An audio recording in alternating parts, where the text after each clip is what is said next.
Share বাজার চ্যানেলে আপনাদের স্বাগতম। আজকের মার্কেটে অ্যাডভান্স হয়েছে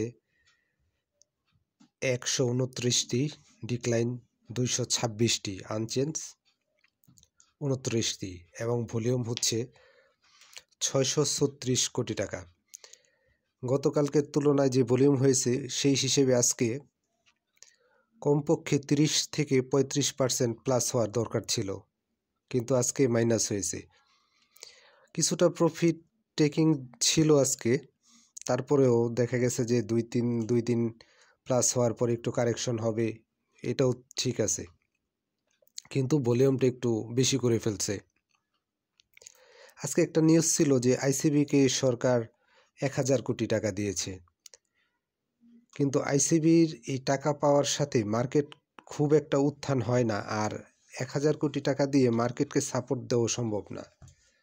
আর আইসিবির পোর্টফোলিওতে যে ধরনের শেয়ার আছে এগুলো সবই অধিকাংশই হচ্ছে গেমলিং আইটেম, এবং বছর শেষে তারা লসই করে বেশি।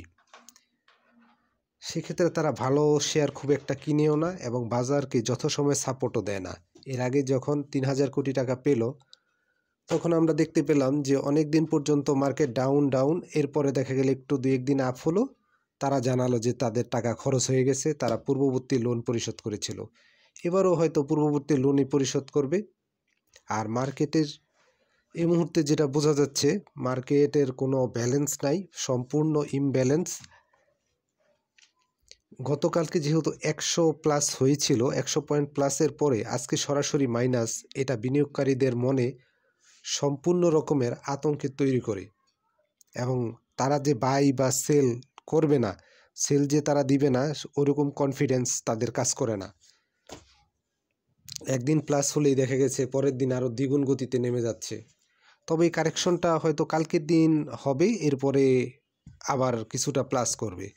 তবে বাজারে একটা ব্যালেন্স আসার জন্য অবশ্যই ইলেকটেড গভর্নমেন্টের দরকার আছে। ইলেকশনের পরে গিয়ে বাজারটা ভালো হবে, আর এই মুহূর্তে হয়তো এভাবেই থাকবে।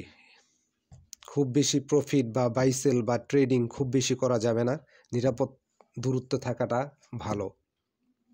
আর আগামীকাল বাই না দেওয়াটাই ভালো, মার্কেট কিছুটা কারেকশন হলে তারপরে বাই দেওয়াটাই ভালো। আর আইসিবির এই 1000 কোটি টাকা খুব বেশি মার্কেটের সাপোর্ট দেওয়ার মন মানসিকতা তাদের আছে কিনা সেটাও সন্দেহ আছে। তবে এই মুহূর্তে বলা যায় যে মার্কেট একটু ডাউন ট্রেন্ডে আসার পরে প্রয়োজনে সব কিছু রাজনৈতিক পরিস্থিতি বিবেচনা করে তারপরে শেয়ারে এন্ট্রি নেওয়াটাই ভালো। তবে সামনের মাসে যেহেতু নির্বাচনের তফসিল ঘোষণা হবে, সেই ক্ষেত্রে মার্কেট কিছুটা আপ ট্রেন্ডে যাওয়ার সম্ভাবনা আছে, কিন্তু আগামী 2-3 দিন হয়তো একটু ডাউন ট্রেন্ডে থাকবে, এবং মার্কেটে এই মুহূর্তে খুব একটা ব্যালেন্স নেই, ইমব্যালেন্স একটা মার্কেট বলা যাবে। তবে এই সময় বাইসেলের ক্ষেত্রে সর্বোচ্চ সতর্কতা যদি পসিবল হয়, তফসিল ঘোষণা দেওয়ার পরে বাই করাটা বুদ্ধিমানের কাজ হবে। কিছুটা দিন ওয়েট করলেই একটা ব্যালেন্স মার্কেট আমরা আশা করতে পারি। সেক্ষেত্রে যারা এই মুহূর্তে বাইসেলের মধ্যে নাই, বা যাদের খুব বেশি লস বা পোর্টফোলিওতে খুব বেশি শেয়ার নেই, তারা কিছুদিন দেখে তারপরে মার্কেটে এন্ট্রি নেওয়াটাই মনে হয় ভালো হবে। ধন্যবাদ সবাইকে।